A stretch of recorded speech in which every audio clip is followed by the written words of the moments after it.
From the ICU, I begged my parents to come, but they ignored me, busy with my sister's paint drama. So I called my lawyer. When they finally showed up, they learned the real cost of their neglect.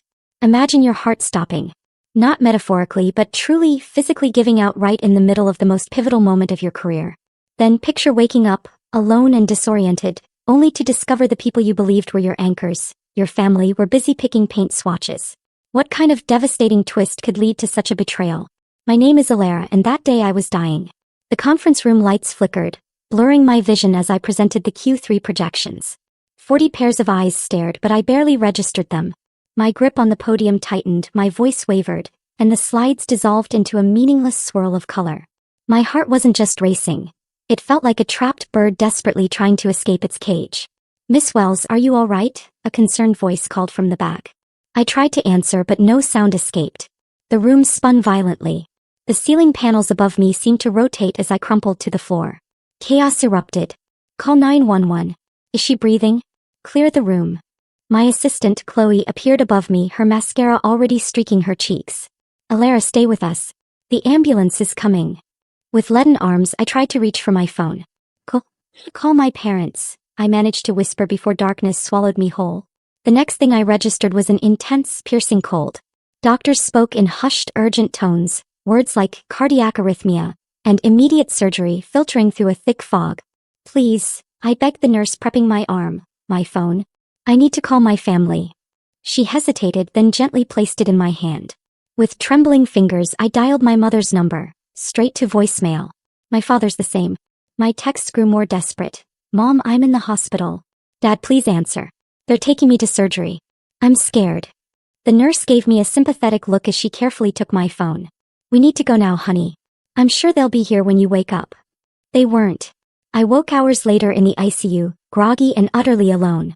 The rhythmic beeping of monitors was the sole soundtrack to my isolation. Chloe had left a note promising to return, but hospital policy restricted visitors to immediate family after hours. Immediate family? The irony stung. Around 3 a.m., a night nurse with kind eyes and a gentle touch adjusted my "4. Your mother left a voicemail earlier," she said, reaching for my phone. "Would you like to hear it?" A faint flicker of hope ignited in my chest, and I nodded. Then my mother's voice filled the quiet room. "Hi, sweetie. We got your messages, but we can't come right now. Blair is having an absolute crisis over the color they painted her new apartment. She's inconsolable. You know how she gets. We'll try to stop by tomorrow if she's feeling better. Love you." The nurse's face mirrored my own crushing disappointment. I turned away, hot tears streaming down my cheeks.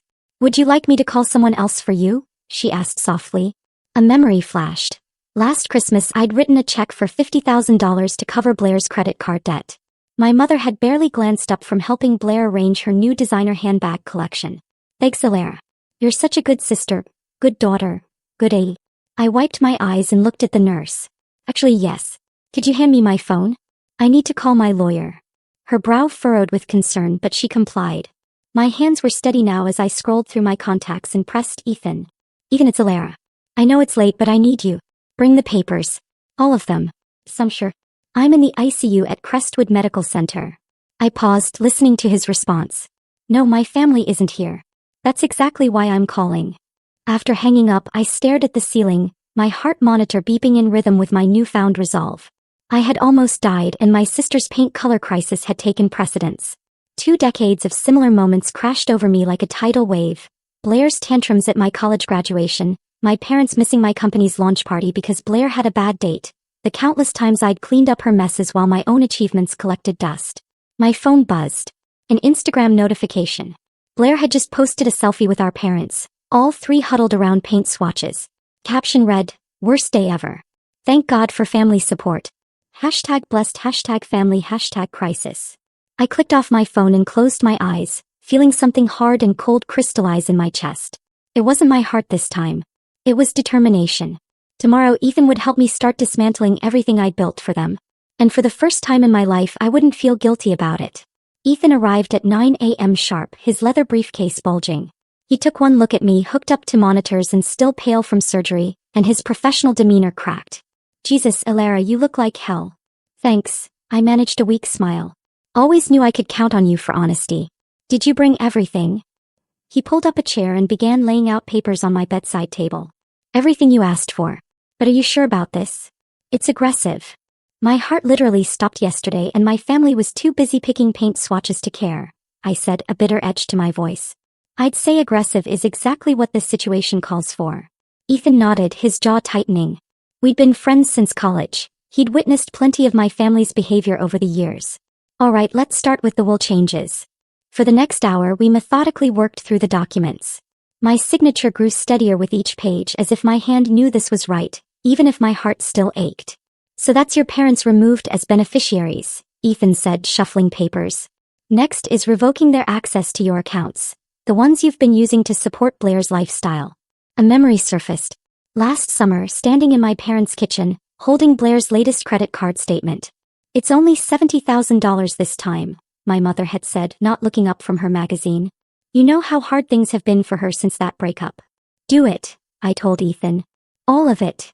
He pulled out another stack of papers. And the vacation house. List it today if possible. Your parents spend every summer there. Not anymore. My phone buzzed. A text from Mom. Blair picked the perfect shade of sage. Crisis averted. How are you feeling, sweetie? I showed it to Ethan, who let out a low whistle. That's something else. Watch this, I said, opening the family group chat. My fingers flew across the keyboard. Still in ICU after emergency heart surgery. Thanks for asking. Glad Blair's walls are sage instead of seafoam. Definitely worth missing your daughter's near-death experience for. Ethan raised an eyebrow. Poking the bear. More like waking it up, I said, a cold satisfaction in my voice. They've been hibernating in their bubble of denial for too long. My phone immediately erupted with notifications. Mom, don't be dramatic, Ilara. The doctor said you're stable. Dad, we'll visit soon, princess. Blair, OMG, why are you trying to make my apartment crisis about you? I turned my phone face down. Keep going with the papers, Ethan. By noon, we had drafted everything needed to legally separate my finances from my family's parasitic attachment. Ethan was packing up when my friend Maya burst in, carrying real coffee and looking murderous. I just saw Blair's Instagram story, she announced, handing me the coffee. She's doing a full home renovation reveal tagged with #blessed, #new beginnings, #family support. Not a single mention that her sister almost died yesterday. Of course not, I said, taking a sip. That would require acknowledging someone else's existence. I've got the papers ready to file, Ethan said, standing. But I'll hold them until tomorrow. Give you time to think it through. I shook my head. File them now. I've had 38 years to think it through. After they left, I scrolled through my phone. Blair had posted again. A boomerang of her twirling in her newly painted living room. Mom and Dad were in the background applauding. The caption read, "Sometimes it takes a village. So grateful for parents who drop everything to help in a crisis. #blessed, #paint day, #family first." My fingers hovered over the comment button. Instead, I opened my email and composed a message to my entire contact list. Dear friends and colleagues, I'm currently in the ICU at Crestwood Medical Center following emergency heart surgery. While I'm stable now, it was a close call. I'm sharing this not for sympathy, but for transparency about why I'll be out of the office for a while. I'm also sharing because yesterday I learned something valuable about family. Sometimes the ones who should be there aren't. And sometimes that's the wake-up call you need. Best, Ilara. I hit send, then turned off my phone. Let them deal with the fallout of their choices being made public. I was done covering for them. A nurse came in to check my vitals. Glancing at the papers Ethan had left behind, she asked, "Big decisions today. Life-changing ones. Your heart rate's much stronger," she noted, checking the monitor. I looked out the window at the Manhattan skyline, feeling lighter than I had in years. Yeah, I said. I think it finally remembered how to beat for itself instead of everyone else. She patted my hand and left. In the quiet of my hospital room, I could have sworn I heard the sound of bridges burning, and it sounded like freedom. 3 days after my surgery, my parents finally graced me with their presence. Mom swept in, wearing her signature Hermes scarf, carrying a bouquet that probably cost more than my hospital bill. Dad trailed behind, looking uncomfortable in the sterile environment. "Oh, darling," Mom exclaimed, as if we were meeting for lunch rather than her daughter's post-cardiac event. "These fluorescent lights are absolutely brutal on your complexion." "Nearly dying tends to do that," I replied flatly. Dad cleared his throat. "Now, princess, no need for that tone. We're here now." 3 days later, I pointed out. Mom arranged the flowers, filling the silence with chatter. Blair wanted to come, but she's still dealing with the contractor. Such a nightmare. They completely botched the crown molding. She's been crying all morning. I pressed the morphine button on my phone, not for pain but for patience. Where is Blair anyway? Dad asked, looking around as if she might materialize from behind the curtain. Probably posting about her crown molding crisis on Instagram, I said. Did you know her story about paint swatches got more attention than my emergency surgery announcement? Mom's hands stilled on the flowers. Alara, please. You know how sensitive she is. She's been absolutely beside herself about your situation. My situation? I repeated. You mean my heart stopping? A knock at the door saved them from responding. Ethan entered, impeccable in his suit, carrying a leather portfolio. My mother's face lit up. She'd always hoped we'd date. Ethan, how lovely to see you. Are you here to check on our girl? Actually, he said, walking to my bedside, I'm here in my professional capacity. He handed me a folder. I opened it slowly, savoring the moment. Mom, Dad, you remember Ethan's my lawyer, right? The color drained from my mother's face. Dad's forced smile flickered. These are copies of documents I filed yesterday, I continued, my voice steady. I've removed you both from my will, revoked your access to all my accounts, and listed the vacation house in Florida for sale. But, the house, Dad stammered. But where will we go in the summer? Not my concern. Mom's perfectly manicured hand flew to her throat. Alara, you can't be serious. We're family. Family. I laughed, and the heart monitor betrayed my spike in anger. Let me tell you about family. Last month, I paid off Blair's $70,000 credit card debt. The month before that, I covered her rent when she forgot to pay it for 3 months. Last year, I funded her failed jewelry business. Want to know what I got in return when my heart stopped and I needed you most? You chose paint swatches over your dying daughter. That's not fair, Dad protested weakly. No, I said, leaning forward. What's not fair is that I've spent my entire adult life being your backup plan, your safety net, your human ATM. Well, guess what? The Bank of Alara is officially closed. Ethan handed them each a stack of papers. These detail the changes. I'd suggest reading them carefully. Mom's hands shook as she flipped through the documents. This is ridiculous. You won't go through with this. Family sticks together, Alara. You know that. I looked her directly in the eyes. If that's true, how come I almost died alone? The silence that followed was deafening. The house is already listed, Ethan added quietly. We expect it to sell quickly in this market. Dad sank into a chair, papers crumpling in his grip. Princess, please, let's talk about this rationally.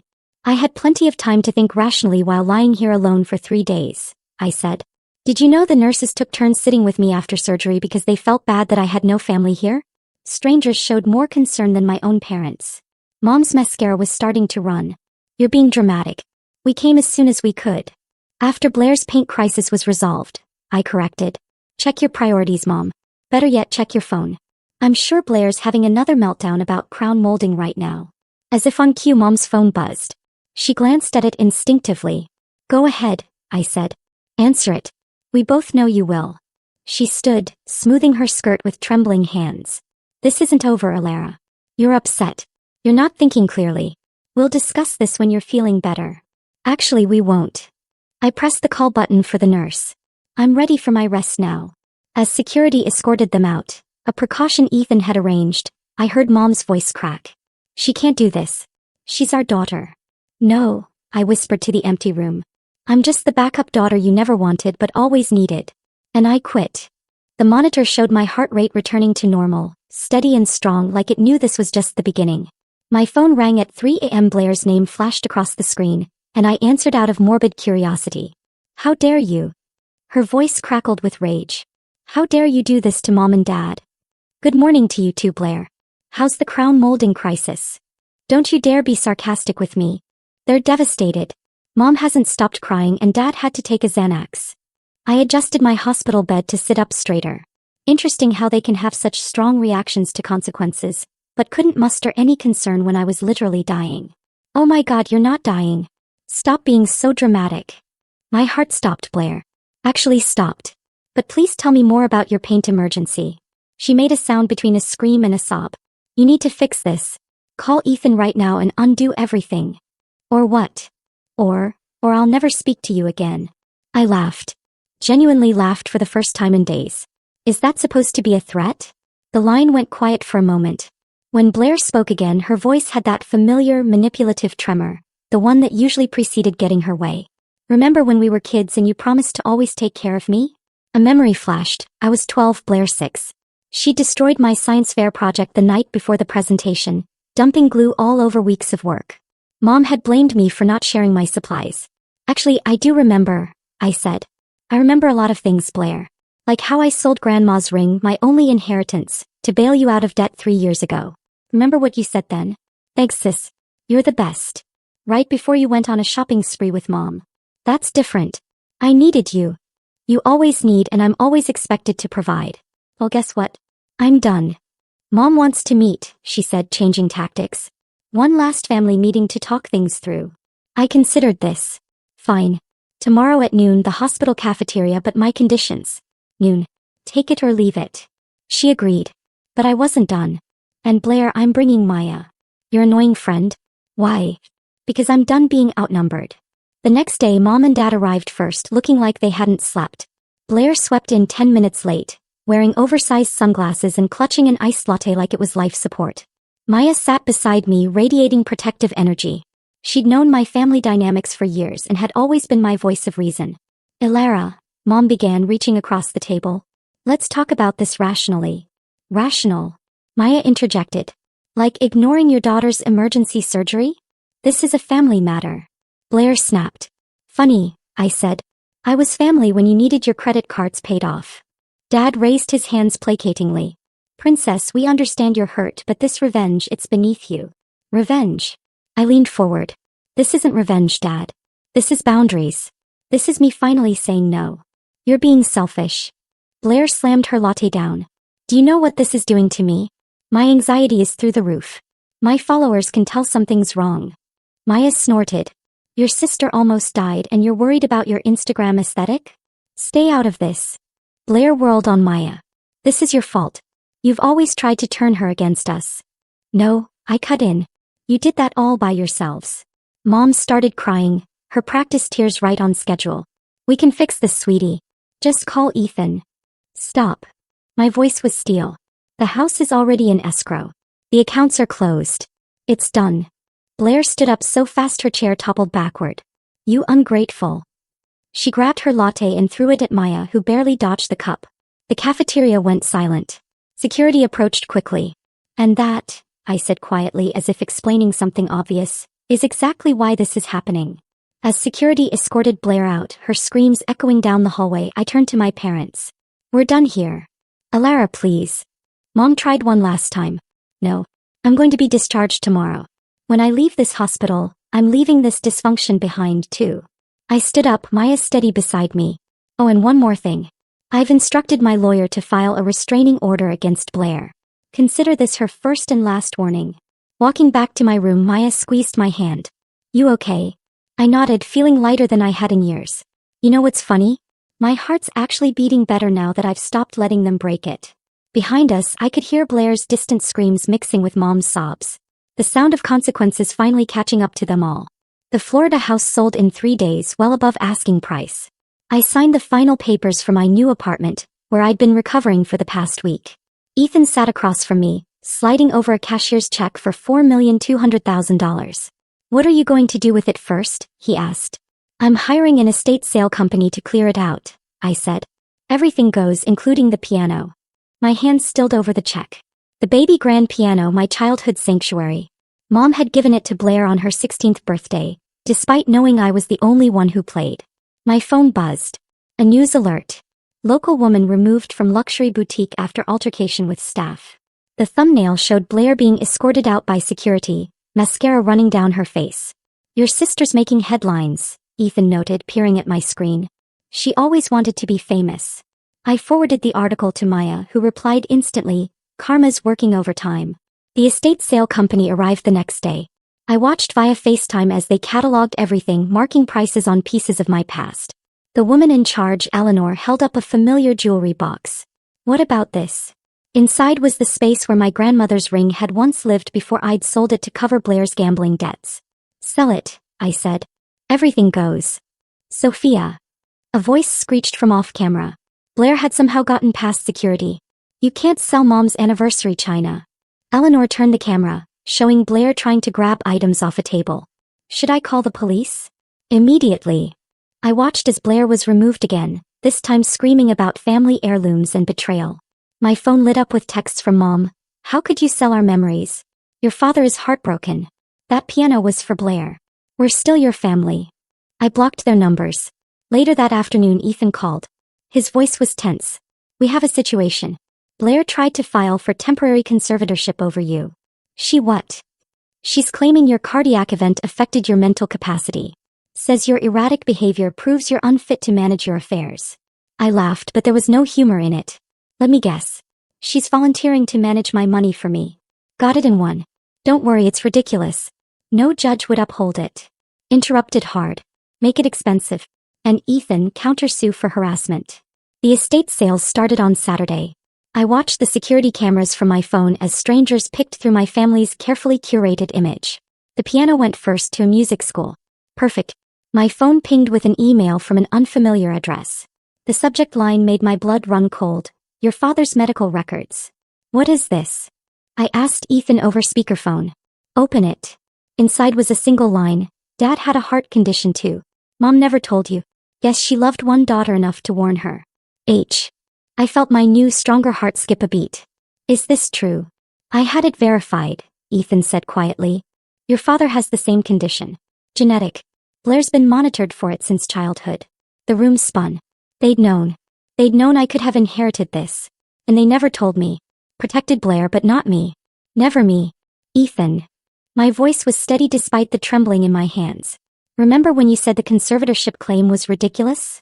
Yes. Prove it. Release my medical records to the court.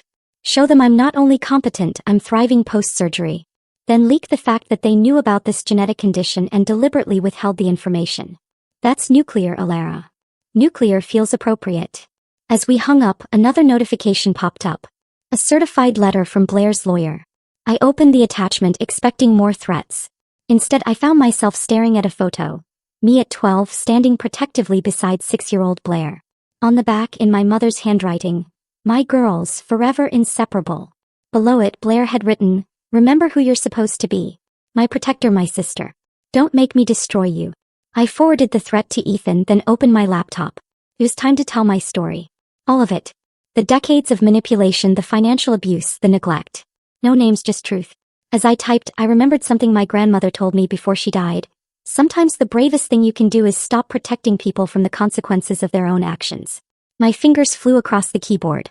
Each word a brick in the wall I was building between my past and my future. Let them come. Let them threaten. I wasn't their protector anymore. I was finally my own. My blog post went live at midnight. By 6 a.m., it had over 100,000 shares. A story of family toxicity and survival, read the headline. I hadn't named names, but anyone who knew us would recognize the truth. Maya called first. Have you seen Twitter? You're trending. I refreshed my feed. Thousands of comments, most from people sharing similar stories of family dysfunction. The phrase golden child syndrome was everywhere. Your mother's country club friends are having a field day, Maya continued. Apparently, she had to leave her tennis match early because everyone was whispering. My phone buzzed. Liam, Blair's on again, off again boyfriend. Your sister's losing it, he said without preamble. She's been screaming for hours, throwing things. I can't handle this anymore. Not my problem. She says you're lying about everything, that you're just jealous of her. I laughed. Ask her about Dad's heart condition. Ask her why they never told me I could die from the same thing that almost killed me last month. Silence. They knew. Since we were kids. Blair got tested. I didn't even know it ran in the family. Jesus Christ. He exhaled heavily. I'm done. Tell Ethan I'll testify about her behavior if he needs me to. By noon, the story had made local news. Prominent families' dirty laundry aired. A tale of medical neglect and financial abuse. They didn't use our names, but they didn't need to. Dad's phone call came next. Princess, please. They're asking me to step down from the country club board. Tragic, I said. Almost as tragic as not telling your daughter she had a potentially fatal heart condition. We were trying to protect you from worry. No, you were trying to protect Blair from responsibility as usual. Your mother's devastated. Our friends are finally seeing who you really are.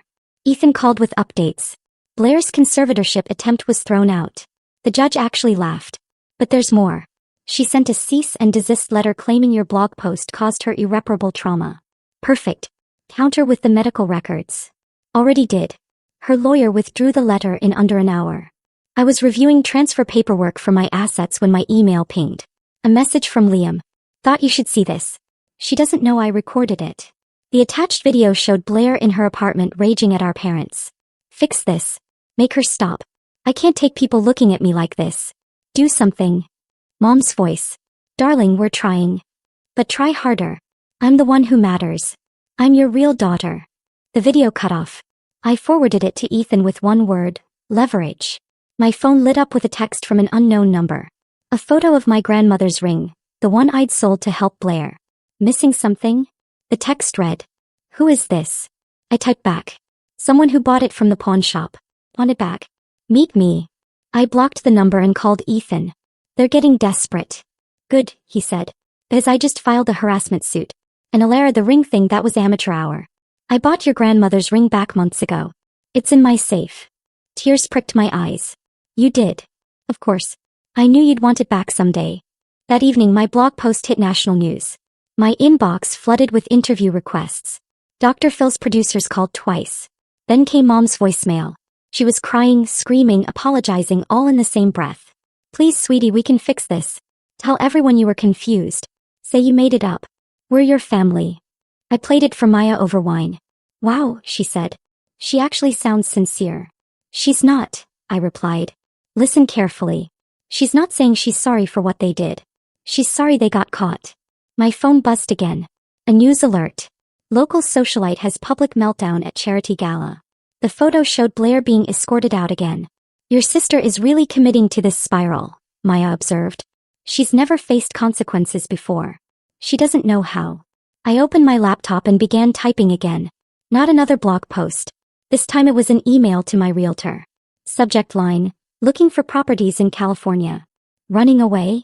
Maya asked, reading over my shoulder. No, I replied, thinking of the grandmother's ring waiting in Ethan's safe, running towards something better. As if on cue, Mom's number flashed on my phone. For the first time in my life, I didn't feel the urge to answer. Some bridges aren't meant to be repaired. Some fires need to burn until there's nothing left but truth in the ashes. The family home looked smaller than I remembered. I stood in the driveway, keys in hand, staring at the colonial facade that had housed so many carefully curated lies. Want me to go in first? Maya asked from beside me. No, I need to do this. I'd come to collect the last of my belongings before the move to California.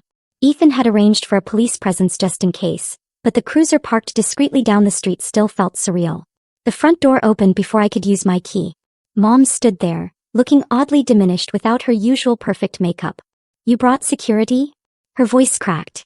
I brought witnesses, I corrected, nodding toward Maya and the police officer now walking up the drive. Dad appeared behind her. Princess, this is unnecessary. After Blair's latest stunt, I'd say it's very necessary. They stepped aside, letting us enter. The house smelled of desperation and Chanel No. 5, Mom's stress cleaning signature. I'm here for my things, I said, heading toward the stairs. Just my childhood photos and some documents. Wait, Mom called out. There's something you need to know first. I turned, watching her twist her wedding ring, her towel for incoming manipulation. You should sit down for this. I'll stand. She exchanged looks with Dad, who nodded slightly. It's about your adoption. The word hung in the air like smoke. Maya grabbed my arm, studying me. Pie what? You're not, Mom's voice wavered. You're technically your Aunt Sarah's daughter. When she died, we took you in. You were only 2. We never told you because we wanted you to feel like real family. The room tilted. Aunt Sarah. Mom's sister who died in a car accident. My mother. My actual mother. Dad stepped forward. We loved you like our own. Stop. My voice was ice. You loved me like your own? You let me believe I was your biological child while withholding life-saving medical information because it wasn't actually genetic for me? You prioritized your biological daughter while I paid her bills, cleaned her messes, and nearly died alone. We didn't want you to feel different. Mom protested. Different. I laughed, the sound harsh even to my own ears. You mean like how you treated me differently my entire life? Heavy footsteps on the stairs announced Blair's arrival. Oh good. She finally knows she's not really my sister. I'm not, I turned to her. Then I guess I'm not really responsible for you anymore. All those years of guilt, of obligation. They never belonged to me, did they? You ungrateful. Blair started, but Mom cut her off. We gave you everything. Mom cried. A home. An education. Opportunities. No, I interrupted. I earned those things. Every single one of them. While you were busy coddling your real daughter. I walked to the stairs, pushing past Blair. In my old room, I found the box I'd come for. Photos, documents, memories. At the bottom, wrapped in tissue paper, was a small frame. Inside was the last photo taken of Aunt Sarah, my real mother, holding me as a baby. Downstairs, chaos erupted. Blair was screaming about inheritance rights. Mom was sobbing about family loyalty. Dad was trying to talk over everyone about reasonable discussions. I descended the stairs with my box, the police officer moving closer. That's my baby photo album. Blair shrieked, lunging for my box. The officer stepped between us. Actually, I said calmly, these are Aunt Sarah's photos. My mother's photos. I'm taking what's mine and leaving what never was. You can't just walk away from this family. Mom grabbed my arm. I shook her off. I'm not walking away from my family. I'm walking away from people who kept me around as a convenient backup plan. There's a difference. We'll sue. Blair screamed. We'll take everything. Go ahead, I reached the door. But remember, I have proof of financial fraud, medical neglect, and now proof that you knowingly withheld my adoption status while using it against me. Want to see how that plays in court? Silence fell. I turned to them one last time. You know what's funny? You kept the secret thinking it would make me feel less like family. But knowing the truth, it finally sets me free. I'm not your backup daughter. I'm not your aim. I'm Sarah's daughter, and I'm done carrying your burdens. Maya opened the door, sunlight streaming in. Behind me, I heard Mom collapse into tears. Dad's futile attempts at comfort. Blair's incoherent rage. But ahead of me, nothing but open road and possibility. Ready? Maya asked. I clutched my box of real memories, feeling lighter than ever. Ready. We walked out into the sunlight, leaving the shadows of lies behind. In my pocket, my phone buzzed with another lawsuit threat from Blair's lawyer. Let them come. I had truth on my side now, and truth, I was learning, was the strongest weapon of all. The California sun streamed through my office window as I finished typing my last blog post. My heart, now steady and strong, kept perfect rhythm with the keyboard clicks. And that's how I learned that family isn't about blood or obligation, I wrote. It's about choice. Every day we choose who we let into our hearts. My phone lit up with Ethan's call. The lawsuits are officially dismissed, he announced. All of them. The judge called them, and I quote, frivolous attempts at financial manipulation. How's Blair taking it? Not well. Have you seen the tabloids? I pulled up the latest headline. Socialite's public meltdown goes viral. My sister ruined my life. The video showed Blair throwing drinks at paparazzi outside a Manhattan restaurant. She's trending again, I said. Not the kind of fame she wanted. Speaking of trending, I added Mom had sent an email. The subject line read, your father's birthday. Inside was a photo of our last family vacation before everything imploded. Below it she'd written, we miss you. Can't we just go back? I clicked delete. My doorbell rang. Maya stood outside with 2 coffees and a small package. Special delivery from Ethan, she announced, handing me the box. Inside, nestled in velvet, was my grandmother's ring. The one I'd sold for Blair, the one Ethan had rescued. But now it sat on a new chain, transformed into a necklace. Ethan said you might want to wear it differently now, Maya explained. New meanings for new beginnings. I fastened it around my neck just as my laptop chimed. A donation confirmation. I had just funded a year of cardiac screening for low-income families through my local hospital. The program was named after Sarah, my real mother. Your support group starts soon, Maya reminded me. Ready. I logged into the video call where dozens of faces appeared. All people who'd found their own strength through my story. We weren't just healing ourselves. We were building something new. Welcome everyone, I began. Today we're talking about setting boundaries without guilt. Halfway through the session my phone buzzed. A text from Liam. Thought you should know Blair's trying to sell a story to the tabloids about your adoption. But don't worry, I sent them the video of her admitting to financial fraud instead. I smiled.